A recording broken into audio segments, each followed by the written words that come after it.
watching iVision TV.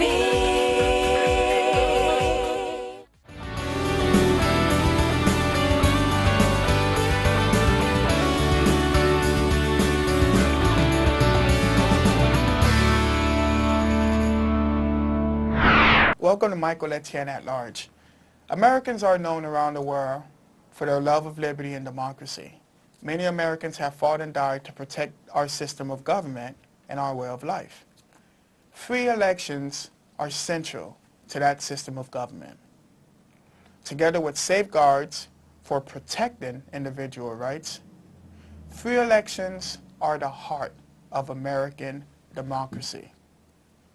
Yet many Americans do not vote. Here in Miami-Dade County, we have a total of 1,284,840 registered voters. Out of that amount of voters, only 185,450 people came out to vote during our most recent primary election. That accounts for only 14.43% of voter turnout in Miami-Dade County. Broward County is even worse. Out of 1,058,814 registered voters, only 113,631 people came out to vote. That's only 10.77%. Across the board, a vast majority of people do not vote. Today we have in studio Anthony Bonamy, a partner of Countrywide Marketing, which is a political consulting group and a marketing group. Anthony, I want to thank you for being on. It's a pleasure to have you on here. Thank you for inviting me. You got it. Okay, this is the first question. Explain to us, what is Countrywide Marketing? What does that company do? Well, Countrywide Marketing is a marketing firm that bases out in Miami Shores that mostly focuses on political consulting. We do data analysis, canvassing, door-to-door actions, and advertising and promoting through flyers, yard signs, and big literature, mailers, etc. Now, do you guys are only limited to political campaigns, or you market other items as well, like companies, law firms, etc.? We do market other companies as well, but we primarily focus on Haitian, mostly Haitian and Caribbean. We won't do the entire spectrum of marketing. We mostly focus on the Haitian spectrum side of marketing, especially when it comes to informing Haitians on different issues that affect them. Is it Haitians, Caribbeans, or in general the Caribbean American community? Mostly Haitian Caribbean. Okay. Mostly Haitian. Okay, so I know firsthand that Countrywide Marketing is very successful at getting people elected into office. For example, your company helped get me elected in 2011 when I ran for city clerk. You guys helped state senators get elected. You guys helped state representatives get elected, council members, etc. What is your secret in getting voters to vote for your candidates? How does that work? Is it hard work? Is it good strategizing? Why are you so successful at getting people elected? I wish I could say it was a secret or it's a magic recipe or formula. However, it isn't. It mostly focuses on demographics and who has the most to offer as a candidate. So whoever has the most to offer as a candidate, it's much more simpler to package them to the individuals or the voters and tell them, here's what we best believe can actually represent you, or who is, who in terms of the candidate we believe best can represent you. Got it. So you take a great candidate, you package that candidate, and you make sure that that candidate gets a vast majority of the Haitian Caribbean American vote. Yes. And in that sense, with that turnout, when you get your people to vote for your candidates, then that candidate, chances are, usually win his or her election. Is that the formula? Yes. Very good. So let's talk about the voters' turnout and why it's so low. Now, in your opinion, why is it that for some odd reason people just refuse to go out and vote? Think about it. 14% in Miami-Dade County, 10% in Broward County. Now, this is sort of your profession. Why do you think people have a hard time going out there to vote? I was actually going to say 14% is pretty high. Normally it's around 10 to 12%. So when you said 14%, it was kind of shocking. However, a lot of people have began to become more politically active after the Obama wave. So a lot of Obama voters have not stopped voting, which is great. So over time, I believe it should rise to 16 to 18%. But a lot of people are turned off from voting because they don't recognize those who are voting. They get bombarded by mail and emails and phone calls, and it's a lot to actually take. It's difficult for them to identify which candidate is good if all of them are saying that they're great or good. Right. So it's difficult for the voters to identify that. So as they keep getting bombarded, they're most likely to be turned off. They won't actually want to vote until they figure out if it's a one-on-one. Then they can decide out of two great candidates rather than 16 candidates all at once. Yeah, the last primary election, Obama wasn't on the ballot for the primary election. He was on the ballot for the general election. But the last primary election, we got about 20% voters turnout. Usually, when you average out the remainders, you have about like 17%. 14% seems to be a little low, but I guess it's high because usually, like you would say, on an off election year, it'll be 10, 11%. Now, you really think that because these individuals are being bombarded by mail pieces or they don't understand the candidate, that should give them a justification to sit on their asses and not go vote? I was going to say, although it was 20% on the last Primary. election, the last primary, and Obama wasn't on the ballot, he did do campaigning for several Democrats who were on the ballots. He was petitioning people to actually go out and vote. So he was still actively campaigning. Mm-hmm. So it can cause a wave because a lot of people, I would say, minorities or blacks who actually focus on elections, focus on primarily what Democratic Obama would say. So as Obama keeps giving information and saying, go out to vote, it stirs something in people to actually get them out to vote. So I would say it's kind of high in terms of years before Obama. It was always sitting around 10.2, 12%. It was always in that range. Mm-hmm. But once Obama came in and now he's petitioning people to come out and vote, it's starting to get more, how should I say, more people, it's starting to come out and say, I want to be more politically active. Now, for the second question, it was, I would say, the turnout affects on emotion. So majority of it is emotion. But it's difficult to have an emotion if 6 or 7 people are in the race. Because a lot of information provided is a similar information. Everyone says, I'm going to create jobs. Everyone says, I'm going to be good for education. I'm going to police your streets better. So if everyone's saying the same thing, it's difficult to identify out of 6 candidates who will actually do the better job. Mm-hmm. Some have experience as attorneys, such as yourself, and there might be several attorneys running for the same race. So it's difficult to say one attorney is better than the other. So that kind of blurs the line. But when there's a runoff or a Democrat versus a Republican, it's more easily to narrow down. And if people vote party lines, they'll turn out for their party. Republicans will turn out for Republicans, Democrats for Democrats. But when it's a primary and it's all Democrats, it's difficult for Democrats to identify which Democrat they would choose. It would be more so as in, you would say, 6 Democrats, you would say, well, I don't know any of them. The one I know, I'll vote for. But if I don't know any of them, I'll skip it over until the Democrat is the front runner, and then I'll pit him against the Republican. Once he's pitted against the Republican, then I'll vote for the Democrat, simply by party line. Right. So so let's say, so if we're going to accept 14% as being good, now, I think that's deplorable, but let's assume that, let's say, okay, that's our standard. What can be done to fix that? I remember once, I think I was watching MSNBC, and one of the commentators were like, we should make it a law for people to go out and vote. Now, I wouldn't go that far. I don't think that we should force people to go out. But what can fix that problem? Like, I mean, what can help increase the 14%? Should we pay people to vote? Should the government say, hey, look, if you go out to vote, you can get a free vacation day off work? Like, what needs to happen to increase that percentage point? It's funny you should say that. There's actually a law in Australia that mandates people to vote, and you get fined. So in America, I believe if it could pass, I think it should be a law that people should be mandated to. But I'm not. But then again, it would be against people's right because they should have the right to say, no, I don't want to vote. So I think that would be against their right. But to turn out voting, when I say it's 14%, it will constantly grow as more people get involved. But it's more about information. The more information people are provided with, the better off society is. I was in macroeconomics class, and the professor said, in microeconomics, we believe that empowering the individual is great, but it's only great for the individual. But in the bigger scope of things, like the macroeconomics, it's great for society. As long as everyone is informed or empowered and knows what they want to vote for or who they want to vote for, in general, it will help everyone better move forward in choosing candidates. Even now, a lot of people have been elected through emotions, or some of them have accidentally been elected. And if people were informed, I believe, a lot of people wouldn't have been elected. If there's some rhetorics that they've been spinning, and I don't believe that in true fashion, people can actually believe in some of the rhetorics they spin. I don't believe it. But these people have been elected through emotion, sensation, and not through information. So mostly how I feel is why I voted for you, not more so as in, oh, you provided me with the best information, you have the best plan, you have the most ideal way of moving this economy forward or the population forward. You have Right. a strategy, but it's not there. Okay, so let me ask you this. There's a saying that goes like this.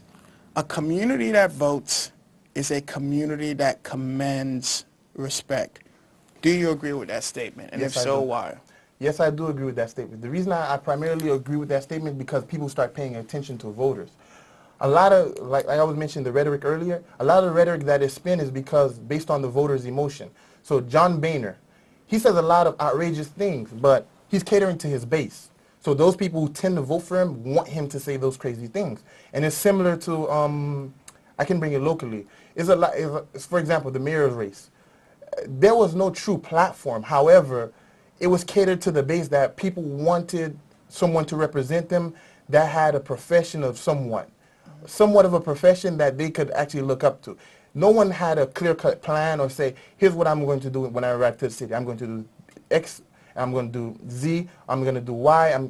No one had that. Everyone said that I'm the best qualified candidate because I've been in the community longer, I've lived here, I grew up here, and these things are what I believe is just emotions. They're not a plan. And even if you do have a plan, if you have no finances, then your plan is heard on deaf ears because people can't hear it because you can't actually use the medium such as television, radio, and newspaper to actually tell the people, here's what I'm going to accomplish for you. Now, so you're just talking about how particular politicians are trying to cater to their base. Because John Boehner says crazy things. Believe it or not, Marco Rubio, although he's an Hispanic, he's of Hispanic descent, he says crazy things about deportation. You do have that. So you're saying that they're catering to their base. Why is it that individuals who benefit the most, though, from, or the persons who suffer the most from their statements, why is it that they sit home and not vote? Let me give you an example. They want to completely eliminate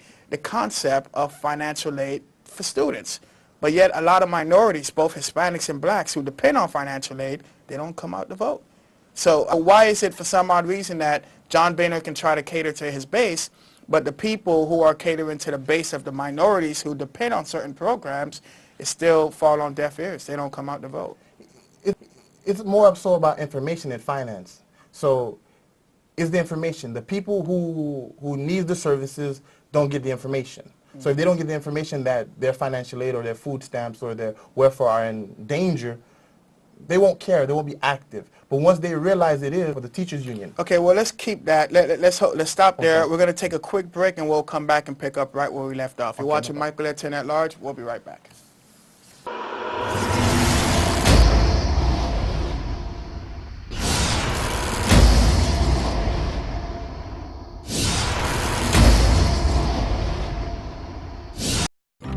If you store your guns properly, I'll feel safer when I'm playing outside. Safer when walking home. I won't have to tell so many family members. I'm sorry. I won't hear as many scary stories. And I won't have to tell my kids, this isn't a drill. Please. please. Do it for us. Your family, friends, and neighbors are all counting on you. Never let your gun get into the wrong hands. Remember, always, lock it up. Visit ncpc.org.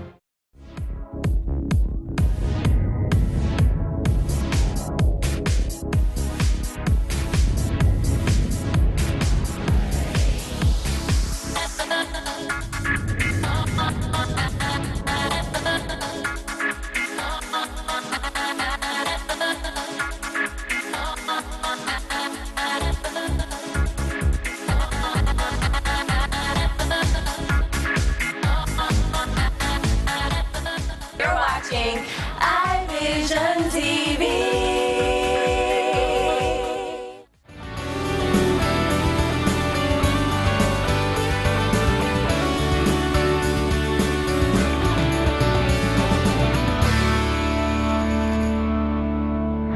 We left off at, and I think I was asking this question. John Boehner, for example, and a lot of the Republican right-wingers, like you said before, they're trying to cater to their base, and that's their rhetoric. And for some odd reason, their base is the top 3, 4, 5% earners in this country. They want to eliminate Medicaid. Well, they want to privatize Social Security, which would put our retirement at risk. They want to eliminate the concept of financial aid for students going to college. They want to drastically decrease the food stamp program.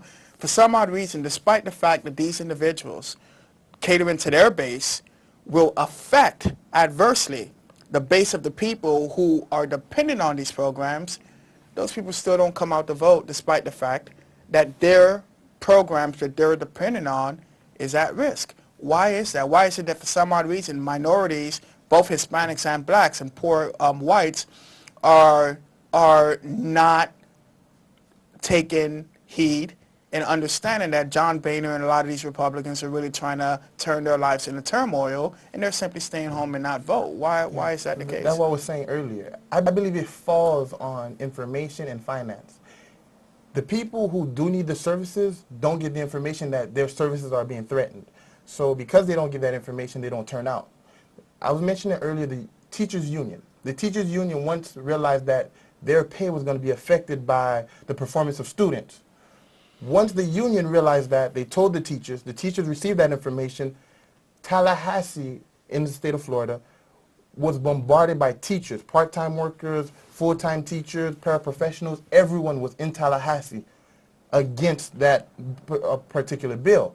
So once they receive, is similar to information that stirs up the crowd. It's like what stirs up riots. Once the people realize that their services are being threatened, such as roads being built or no police officers like in Miami-Dade, what was recently happening. Once they realize it's threatened, then everyone comes out. Libraries were getting cut. Everyone said, no, we want our libraries protected.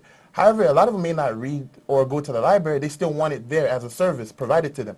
And because of that, that's one side of the spectrum where it affects the people. Now, politicians, a lot of information they refuse to give to the population because it would affect the finances they recruit so they can actually campaign again the following year. So it's, for example, even if they know it would be bad for, let's say, welfare, financial aid, they may know it, but the same people that's against it would be who's financing their campaigns. So if it's financing their campaign, they would be more hesitant to give that information out. So the person financing their campaign could continue to finance their campaign. So so you're saying that they're basically catering to the individuals who's paying for their campaign, but that individual, those rich individuals who's paying for the campaign can care less how their policies are affecting the little guy, but the politician is enslaved to that guy or that lady or that corporation who's paying for the campaign. Exactly. Now, and that's why I'm saying you have to find an equal balance, but most politicians can't find that equal balance. That's why you always get the lack of information to the people who need the services, and the finances get pumped into the race, and then all information disappears. And as you know, and that's a major problem we have in our political system. As a personal protest, I've ran for office several times. Every time I ran for office, I'm currently elected now, and you know that. You helped get me there. I've always paid for my own campaigns because I never wanted to be enslaved or indebted to anyone. But quite honestly, I might not be able to do that much longer because every time I pay for a campaign, I'm $50,000, $60,000 down the hole. You understand? And I'm a poor guy. I don't have any money. But I guess you're right. There is, in fact, a balance here because what I can't do, I can't sit there and take money from people who want me to starve my neighbors, who want me to tell kids they can't get financial aid to go to college, they can't get Medicaid, Medicare if they're sick or their kids are sick, or they can't get food stamp if they're starving. But unfortunately, that's what politicians are fighting for. Let's talk about this concept that a community that votes is a community that commands respect. And we're going to use Ferguson, Missouri, for example. The past 2 weeks, we've discussed what happened at Ferguson on this show. And I'm going to bring a political twist to this. You have a town in Ferguson, Missouri that's over 65% blacks. The vast majority of the residents there, well, not the vast, but a majority of the residents there are 67% black, and 90% of the residents in that town are Democrats. Despite that fact, that town is ran by all white Republicans. I think there's one black person elected somewhere, but that town is ran majority by white Republican. The mayor's a white Republican, and this is the most disturbing part. Their police force have about 53 to 54 police officers on their force. Only 3 of those officers are black people, despite the fact, again, 65% of that town are black. Now, for those who don't remember where Ferguson, Missouri at, Ferguson, Missouri is where you had that white officer shoot that unarmed kid, Michael Brown, 6 or 7 times. And the evidence suggests that Michael Brown had his hand up and the officer opened fire, shooting him 6 times. Hell, the officer was even shooting him while he was falling down. Okay. So this is my question to you. Critics have said that the blacks in that town deserve the horrible treatment they're getting from their local government because they refuse to vote. Now, no one says that Michael Brown deserved to die, and everyone universally, no critic have said, except for the far right-wingers, no one have said Michael Brown deserves to die. But a lot of people have criticized the 65% black in that town for not being engaged and not going out there to vote, and they're saying you deserve the horrible treatment you're getting from your government because you refuse to go out and vote. What say you about that statement? Do you agree with that point? No, not exactly. I won't say people deserve it. I think it's more so of lack of leaders. But you see, the national leaders who recognize this should have taken the initiative to actually go and empower the people. See, I don't never blame people or the mass for not knowing what to do because people follow leaders. So if there is no leader, no one knows who to follow. It's as if saying children, you expect children, you deserve what you got because you simply did not go to school. Well, children won't go to school unless there's a leader there to tell them or a parent there to tell them, look, you need to go to school, you'll get a better education in the future. So right now, where you're sitting in Ferguson, it's a deplorable thing. However, I still see it as not enough information. And if they are provided with the information that they can be empowered, that's why majority of it would fall on the national leaders. I can't see how they would know for themselves what to do or how to run a campaign if they've never done it. Recently in basketball, they've used the analogy. You can never win unless someone teaches you to win. So in order to win a championship or to be where you want to be, you have to be taught that. So even if you may not be taught it educationally, there has to be someone who tells you, okay, here's what I've been through, educate you. There has to be those type of leaderships that have to take place in Ferguson. I feel that the national leaders who have not taken the initiative to do it are selling the people of Ferguson short. I mean, it becomes an issue when you have to wait for an issue to take place in order for you to take action. You should, I believe, if you're a national leader, you should actually see it before it happens, educate. There's a whole bunch of national networks who says they're empowering blacks here and there, but no one has taken that initiative to actually find where a majority of black people live and say, hey, look, you can be represented. And it's similar, even though you may say it's in Ferguson, it's a similar thing that's happening right now in Pembroke Pines. A heavily democratic population filled with African Americans and blacks or Haitian Americans who are there, who are registered to vote, whoever never votes. So it's more so they have no one to look up to say, hey, look, I'll take that initiative. I'll take that first step. So if people know these things, then I believe they will take that first step. And even though I don't agree with the quote, it has some basis of truth to it. But I feel the leaders, I would hold more so the leaders accountable than I would hold the people. Now, I would probably disagree with that point, but I think you're right. There is some truth and some non-truth to that statement because no one should ever deserve to be treated horribly by their government. We should all be free from government tyranny. But the saying that you can lead someone to the water, but you can't force them to drink that water. Now, as an adult, an 18-year-old, a 20-something-year-old, someone who knows that they're eligible to vote, and assuming that they are in fact eligible to vote, why is it anyone else's responsibility to explain to you why it's important to vote? Now, I can understand if you're not educated and you need guidance. That I can understand. But for what it's worth, when people are running for office, they send you mail pieces, check. They make sure that you know when election day is held, check. People know sometimes we have these national elections, and even when everyone knew Obama was on the ballot, a lot more people came out to vote, but not everyone did vote.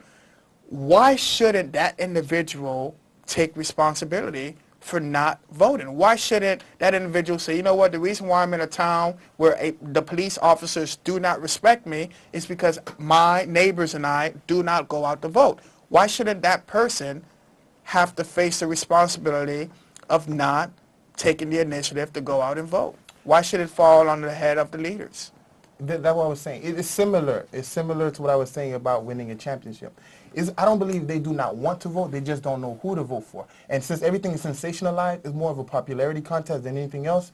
It's more so that you get mailers, check, but you get a bunch of mailers. So is if going to Walmart and you have all the cereals to choose from, and someone says choose a healthy one, you wouldn't know which one to choose if they're healthy. If all of them say whole grain, whole wheat, healthy, heart, cholesterol, great, this would be confusing to the average person.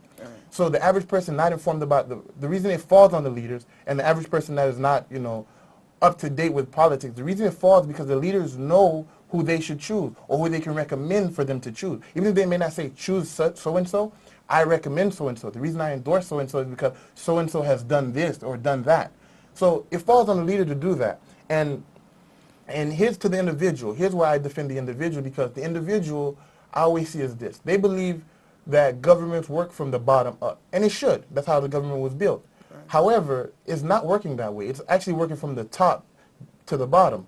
So meaning, if you look at a triangle, the people at the very bottom are the people who vote, the people who can vote.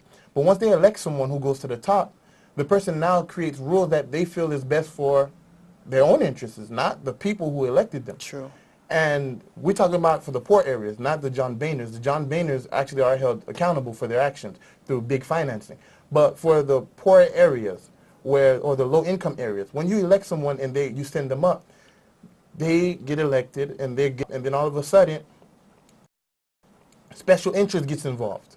And so special interests say, do something in my favor, and I will continue to get you elected. So now it eliminates the people at the bottom. Okay. So with that mindset, them believing it for years and years, and it's been done for years, over 500, 200 some years, I would believe, since African Americans first started voting. Because of that, it has created that idea that it doesn't work anyway. Got it. So why do it? I want to thank you for watching Michael Etienne at Large. I want to thank Anthony Bonamy for joining me. Ladies and gentlemen, good night. Thank you so much.